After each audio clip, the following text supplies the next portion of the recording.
Bienvenue sur Prends les rênes, le podcast qui explore l'art de prendre sa place. Je suis Élodie Serp, ancienne officier de marine devenue équicoach spécialisée dans le leadership naturel. Alliant expérience terrain et enseignement du cheval, j'accompagne aujourd'hui les professionnels et les particuliers à se sentir naturellement à leur place en développant des relations de qualité avec eux-mêmes et avec les autres. Alors si vous êtes à la recherche de pistes de réflexion, de retours d'expérience et d'outils concrets concernant l'affirmation de soi, la communication interpersonnelle ou encore l'esprit d'équipe, vous êtes au bon endroit. Nous explorerons ensemble des sujets inspirants pour développer une posture alignée et appréhender plus sereinement les challenges des relations humaines. Installez-vous confortablement et c'est parti pour l'épisode du jour. Bonjour à tous et bienvenue sur ce nouvel épisode de podcast, l'épisode numéro 9, qui va être aussi dédié à l'authenticité. Effectivement, l'épisode 8 traitait aussi l'authenticité, mais c'était en duo. Et cette fois-ci, j'avais envie de partager plus en détail ma vision de l'authenticité et cela à travers le prisme de mon expérience professionnelle, autant dans la Marine nationale qu'aujourd'hui en tant qu'équicoach et formatrice de manager, et bien sûr à travers le prisme du cheval. L'authenticité, je trouve que c'est un sujet qui est au cœur de la relation, et j'avais envie de voir avec vous un peu comme les deux extrêmes qui viennent se percuter un petit peu avec l'authenticité. Voilà, donc j'avais envie qu'on discute un petit peu de pourquoi éventuellement on n'est pas authentique, qu'est-ce que c'est vraiment d'être authentique finalement, parce que chacun va avoir sa définition, donc voilà, je vais vous apporter la mienne, celle que je partage avec mon associé et Marie, avec aussi ceux qui m'ont formée à l'école navale, voilà. Et après, essayer de voir comment en fait on peut se permettre, oser être authentique, déjà retrouver sa propre authenticité, puisque des fois on ne sait plus trop ce que c'est être authentique. Et puis, ok, mais concrètement, comment on va plus loin ? Voilà, et en tout cas, j'espère que ce sommaire déjà vous donne envie d'en écouter plus. On y va dès maintenant.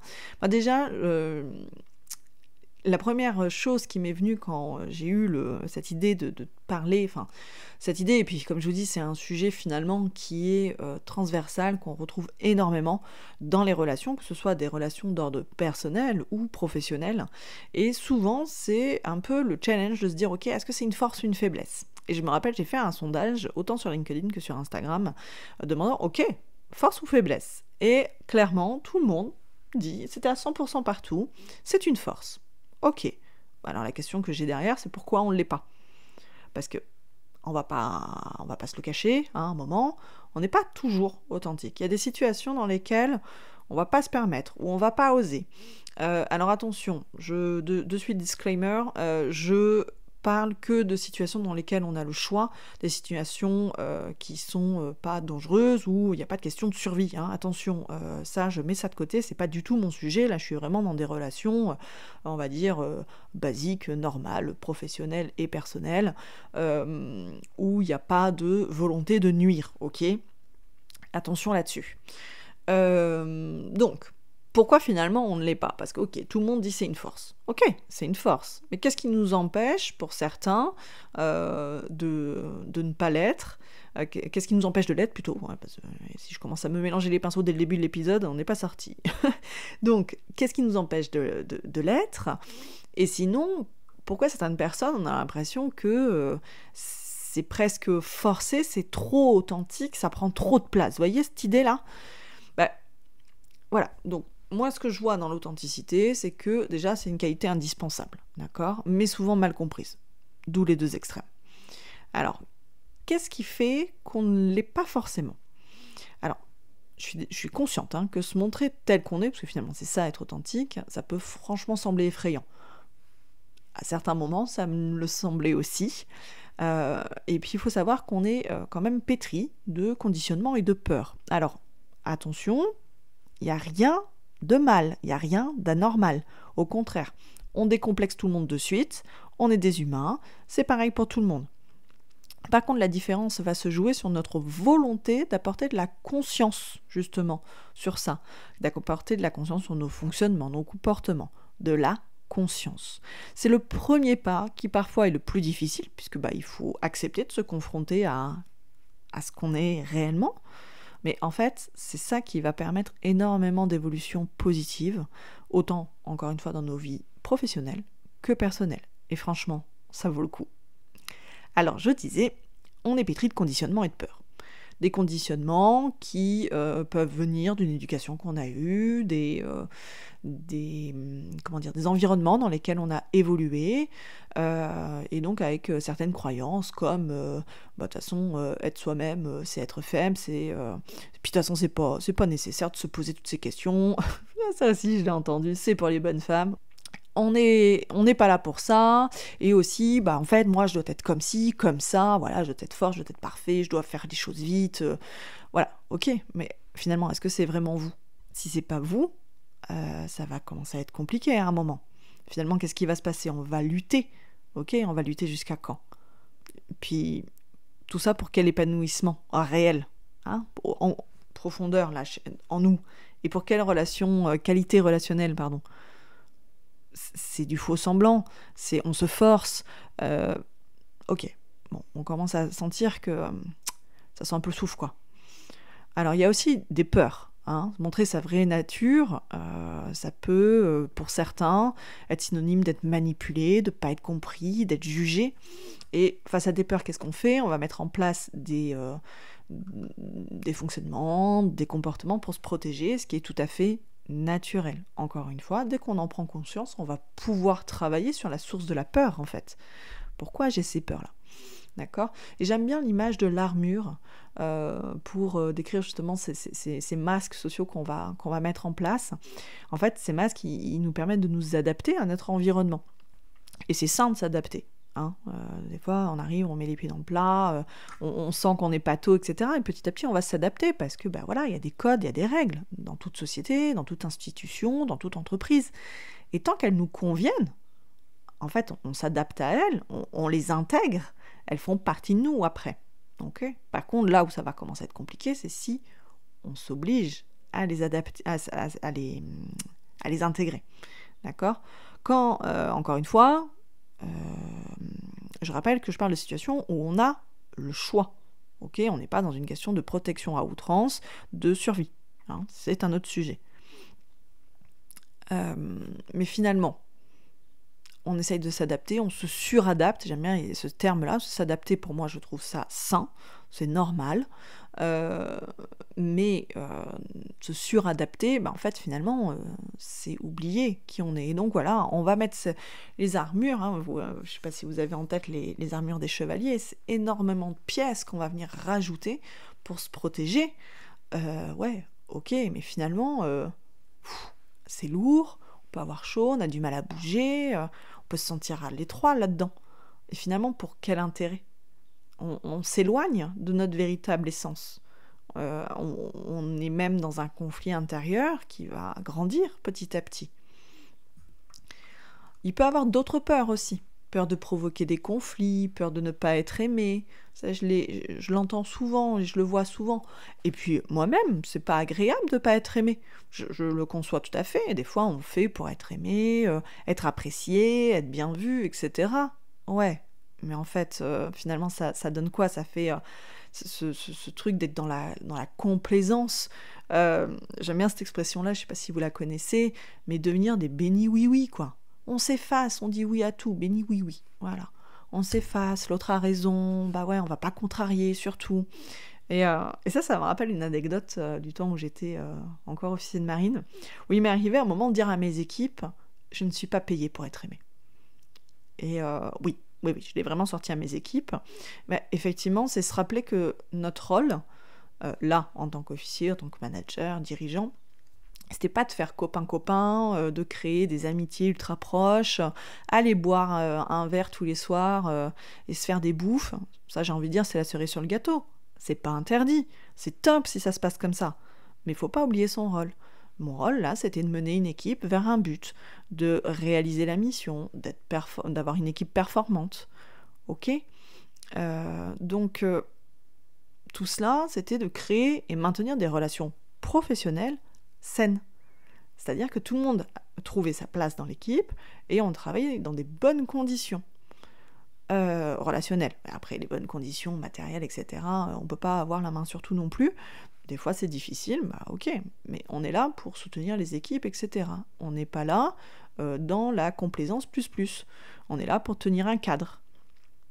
Et d'ailleurs, pour faire tenir ce cadre-là, pour commander, je me rappelais cette phrase-là qu'on m'a appris et à laquelle moi j'ai adhéré à 100%, hein, on est quasiment tous, hein, mais c'est-à-dire qu'il y a des gens qui, justement, quand on veut pas être authentique parce qu'on a peur, c'est compliqué de l'adhérer. Cette phrase, c'est commander tel que l'on est. Bah ouais, tel que l'on est. Bah, ça peut ne pas plaire à tout le monde, et c'est normal. Sur la Terre, on va pas pouvoir plaire à tout le monde. Donc à un moment, il est quand même sain de faire le deuil de vouloir plaire à tout le monde. Et si besoin, il n'y a pas de honte à se faire accompagner sur ces questions-là, il n'y a pas de souci. Au contraire, c'est sain d'en prendre conscience et de se dire, tiens, bon bah ouais, je vais aller dépasser ça. Alors, finalement, qu'est-ce que c'est être authentique? Donc je rebondis sur cette phrase qui est de commander tel que l'on est. Tel que l'on est. Donc finalement, être authentique, c'est être soi-même, sans filtre, être honnête, transparent, faire tomber les masques, s'exprimer librement, exprimer ses opinions, ses besoins, ses émotions. Tout ça permet aussi de donner les clés à l'autre pour mieux nous comprendre. Il ne faut pas oublier qu'il y a vraiment plein de plus-values. Justement, quelles sont ces plus-values? Pour soi, tout simplement plus de simplicité. C'est quand même beaucoup plus simple et beaucoup moins énergivore de tout calculer tout le temps, de se dire oh là là, mais non, mais là, avec lui, si je suis tel que je suis, ça va pas passer, etc. Non. On est tel qu'on est. Par contre, après, on va développer des compétences de communication, des compétences relationnelles, de l'intelligence émotionnelle pour que ça fonctionne. Du moins, ça fonctionne. Encore une fois, je vous dis, on n'est pas obligé d'être meilleurs potes, quoi. D'accord? Donc, plus de simplicité. On va vivre un alignement intérieur, une congruence, et c'est carrément plus sain, en fait, pour nous. Donc, quand je parle d'alignement, de congruence, c'est que, en fait, entre ce que je ressens, ce que je dis, ce que je fais, en fait, tout est aligné. Il n'y a pas de je ressens ça, mais je vais m'obliger à faire ça parce que j'ai peur que on me juge ou j'ai peur que l'autre ne m'aime pas. Ok. Mais en fait, si l'autre vous aime, c'est qu'il vous aime tel que vous êtes normalement. Ok. Les autres plus-values, bien sûr, avec les autres, ça va créer vraiment des relations. Ça va vous permettre de vivre des relations profondes et sincères, basées sur le respect. Et la vérité, en fait. Et donc là, ça ne laisse plus de place, finalement, au jugement et à la manipulation. Alors, c'est vrai que ça peut paraître utopiste, irréaliste pour certains, mais voilà, c'est se dire, tiens, est-ce que finalement, dans tous ces méandres-là, de faux semblants, de bien paraître aussi, est-ce que finalement, on n'en oublie pas de notre propre nature? Bon, justement, comment retrouver cette nature, cette authenticité? Pour moi, il y a 3 points clés. Le premier, déjà, c'est vraiment de se connaître. Connaître ses valeurs, son système de croyances, éventuellement les conditionnements auxquels on a été, soumis. Conditionnements dans lesquels on a été, les peurs que l'on vit aujourd'hui, qui prennent beaucoup de place, peut-être, parfois trop, les reconnaître, les entendre, aller chercher la source, etc. Connaître les émotions, parce que la peur c'est une émotion, et donc aussi les autres émotions, de pouvoir aussi connaître ses besoins. Voilà, tout ça, pour moi, c'est une base très saine, parce que c'est bien de vouloir développer moult compétences relationnelles, etc. Mais si déjà, nous, on n'est pas au clair, en fait, comment être authentique si on n'est pas au clair avec nous-mêmes? Ok.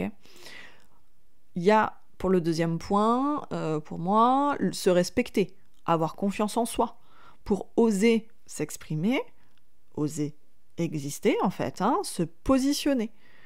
C'est vraiment développer une sécurité intérieure solide pour oser. se montrer, prendre sa place, et là on revient sur le sujet de prédilection que j'aime travailler et que les chevaux nous aident à travailler, et que voilà, et que si tout le monde trouve sa juste place, se sent bien, en fait on aura normalement une société bien plus positive. Donc je reviens à mon sujet, pardon, je m'éloigne, mais voilà, revenons sur cette sécurité intérieure et qui va nous permettre d'oser. Et ça, on va s'appuyer sur quoi? Sur l'amour de soi, l'estime de soi. Et donc elle est développée vraiment derrière, donc ce respect de soi, cette confiance en soi. Donc vous voyez, là, on a eu les fondations là, dans la terre, avec la connaissance de soi, comme les racines qui vont chercher la nourriture. Et après, clac, ça pousse. Ok, grâce au respect et à la confiance en soi, ça va pouvoir sortir de terre et on va pouvoir exprimer une saine authenticité. Et ça, c'est le 3e point. Cette saine authenticité, elle est basée sur l'honnêteté, certes, mais aussi le respect de l'autre. On se respecte, mais pas au détriment non plus de l'autre. Comme j'aime bien dire, être authentique, c'est pas non plus être un parfait connard. Voilà. Je suis désolée, je vais m'expliquer un peu plus, mais j'ai entendu des gens dire, et peut-être que vous l'avez déjà entendu, peut-être que vous êtes confronté à ce genre de personnes-là. Ah bah moi de toute façon je suis authentique, cache pistache, moi je dis tout ce qui me passe par la tête, et puis voilà. Et puis c'est pris comme c'est pris. Ok, sur le fond, ok, c'est bien, tu t'exprimes, voilà, tu laisses pas le truc, tu caches pas, ok. Après, là encore une fois, vous voyez, là on vient sur l'autre extrémité. Première, c'était plutôt je m'efface complètement, voilà, je laisse l'autre et je mets des masques parce que je veux pas me montrer. Et là, au contraire, on est quelqu'un qui... Wouh, allez, open bar, et puis on prend pas en compte l'autre. Mais en fait, ça marche pas, ça, dans la relation. D'accord ? Donc, le fond, ok, mais la forme, il va falloir repasser. Il va falloir apprendre justement à être dans la justesse, dans l'équilibre, et donc dans le respect de l'autre. Être authentique, ce n'est pas être un bulldozer et tout écraser sur son passage. Parce que, bon, voilà, moi je suis comme ça. Non. Être authentique ne veut pas dire être autorisé à tout faire et tout dire n'importe comment. Donc exprimer une saine authenticité, ça va vraiment permettre d'encourager des relations de confiance. Des relations... je reprends, excusez-moi. Encourager des relations de confiance, des relations sincères, solides, durables, et au final, plus simples, constructives et performantes. J'ai insisté sur le mot constructive, parce que j'ai du mal à concevoir que la relation soit constructive quand, bim, on y va, on écrase tout, on est plus sur imposer finalement que dans l'échange. Donc, voilà, c'est apprendre à doser. J'espère que c'est assez clair pour vous. Si jamais, n'hésitez surtout pas à me poser des questions, à revenir vers moi là-dessus. Alors, et là, vous allez me dire, ok, bah, t'es mignonne là, Hello, mais concrètement, comment on fait, quoi? L'idée, en fait, c'est de faire tomber en toute sécurité, et ça, j'ai envie de le souligner, de faire tomber en toute sécurité cette armure. De peler un peu les couches de l'oignon pour retrouver qui nous sommes vraiment. C'est faire tomber les masques. Ok ? Et pour ça, je connais 2 grands alliés pour réaliser ce travail. La mère. Voilà, c'est vraiment une école qui pardonne pas, qui va aller chercher qui on est vraiment. En fait, la mère nous challenge dans le sens où elle vient nous chercher au fond, là. Elle nous pousse dans nos retranchements, dans nos limites. Bon, je parle pas de la petite balade en bateau-pêche le dimanche après-midi avec tonton, ok, ça, je pense que vous vous en doutez. Ouais, j'évoque plutôt la mer comme nous pouvons le vivre sur les bateaux militaires. J'ai envie de faire le parallèle avec la navigation sportive, mais je connais pas ce milieu-là, mais c'est comme ça que je l'imagine. Mais voilà, en tout cas, nous, sur les bateaux militaires, quand on navigue, c'est exigeant, ça demande de la rigueur, ça vient nous fatiguer, des fois on peut vivre des situations bien stressantes, etc. Bon, et la cerise sur le gâteau, c'est le mal de mer. Normalement, tout le monde y passe un peu. Voilà, il y a des phases, voilà, c'est pas naturel pour l'homme d'être sur la mer, donc, et ça, ça vient fatiguer en plus. Bon, clairement, pour moi, voilà, je vais vous donner ma petite histoire personnelle.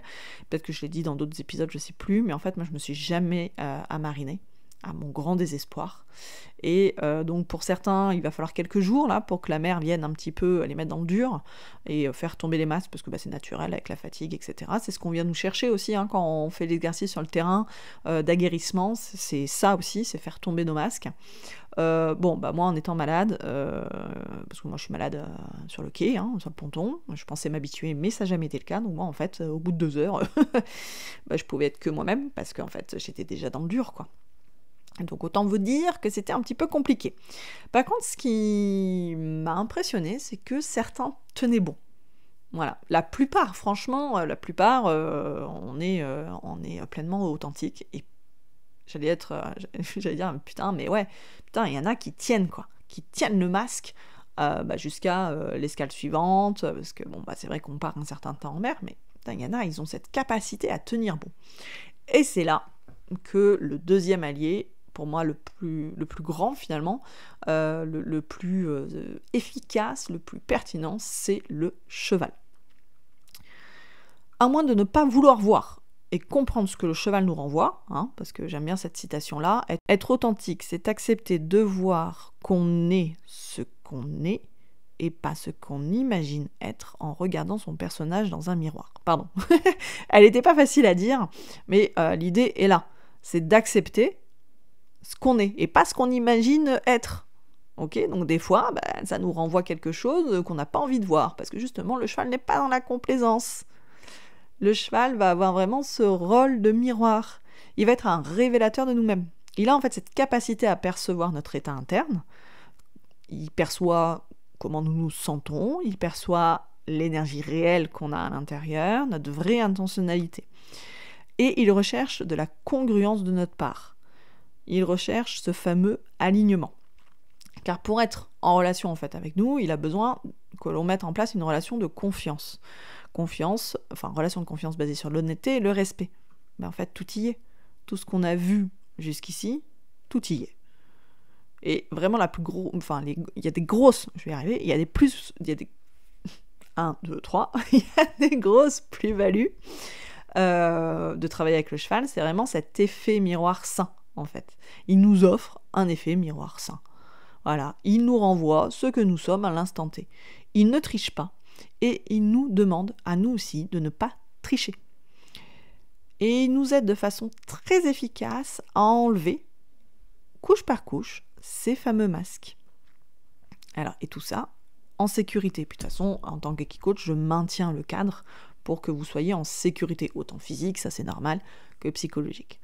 Donc, il nous aide là à identifier, pas juste à les faire tomber, il permet de les identifier, donc c'est top, ça apporte vraiment cette conscience-là sur ces masques qu'on peut mettre, soit qu'on a accumulé avec le temps, soit qu'on a créé puis qu'on met au moment voulu, voilà, et ça permet d'amener vraiment de la conscience là-dessus. Et pour le voir franchement régulièrement, je suis toujours touchée par l'effet que ça fait à mes clients, quand ils vivent cet instant-là de pure relation avec le cheval. Voilà, je vais réutiliser le mot, c'est magique, il n'y a rien de magique puisqu'on sait qu'est-ce qui se passe, mais voilà, au-delà de magique, je dirais, je pense que je vais changer mon mot, je vais dire c'est sublime. Voilà, à ce moment-là, ils s'autorisent à tout simplement être eux-mêmes, dans leur authenticité, tout en prenant en compte l'authenticité de l'autre, et là du cheval. Et voilà. Et c'est là que leur relation, elle est fluide, elle est belle, elle est performante. Et franchement, je m'en lasse pas. Voilà. Donc, c'est vraiment une expérience à vivre. C'est toujours assez difficile d'expliquer avec les mots tous ces ressentis. C'est vraiment des vécus profonds que ça provoque. Encore hier, j'avais 3 managers en formation assistée par le cheval. Et ils m'ont fait ce retour en disant « Mais waouh, mais c'est à vivre ». D'ailleurs, il y en a un qui a dit « Mais c'est magique ». Voilà, ça se vit en fait. Ça se vit plus que ça ne s'explique. Voilà. Bon, en tout cas, j'espère que tous ces éléments, dans cet épisode, vous aident, vous apportent des pistes de réflexion et d'action pour vous sentir justement à votre juste place, que ça vous donne envie de vous interroger sur votre vision et votre façon d'être authentique. Faites-le avec amour envers vous-même. Nul n'est parfait, et heureusement, car franchement, ça serait lisse et ennuyeux. Et quand vous aurez envie de vous aussi là, de tenter l'expérience avec le cheval, je vous invite tout simplement à me contacter. venez vivre là vraiment dans vos tripes l'expérience de votre authenticité. Et ouais, parce que grâce au cheval, franchement, l'Eki-coaching nous aide vraiment à révéler nos forces, à créer cette sécurité intérieure que j'ai énoncée dans le point 2 là, pour comment retrouver notre authenticité. Et j'aime à penser que voilà, quand on vit nous ce rêve d'authenticité, en fait c'est plus un rêve, ça devient une réalité et c'est possible pour nous tous. Voilà, et j'aime aussi penser que si chacun fait ce travail, ça va pouvoir inspirer les autres autour de nous. Il peut avoir un effet boule de neige. Et ensemble, franchement, je suis persuadée qu'on peut faire évoluer positivement les choses, notre monde, nos relations. Et ce qui me donne envie de conclure avec une jolie citation que j'ai trouvée hier. Alors, je suis désolée, à chaque fois je donne pas les auteurs, mais c'est pas de moi. C'est « Deviens si pur, si authentique et si profond qu'en te voyant, ils aient honte d'être faux, malveillants et superficiels. » Voilà. J'ai rien d'autre à ajouter, et cette phrase, pour moi, est une idée assez proche de ce que j'espère. Et voilà. Bon. Et bien sur ce, je vous dis à très vite pour un prochain épisode. Nous voici à la fin de cet épisode. Un grand merci pour votre écoute. Envie de réagir au sujet du jour, de soutenir le podcast ou encore de ne pas rater les prochains épisodes? Je vous invite à vous abonner et à laisser 5 belles étoiles ou bien un commentaire sur Spotify ou Apple Podcast. De mon côté, il me reste à vous souhaiter une bonne journée ou une bonne soirée. À bientôt pour un prochain épisode.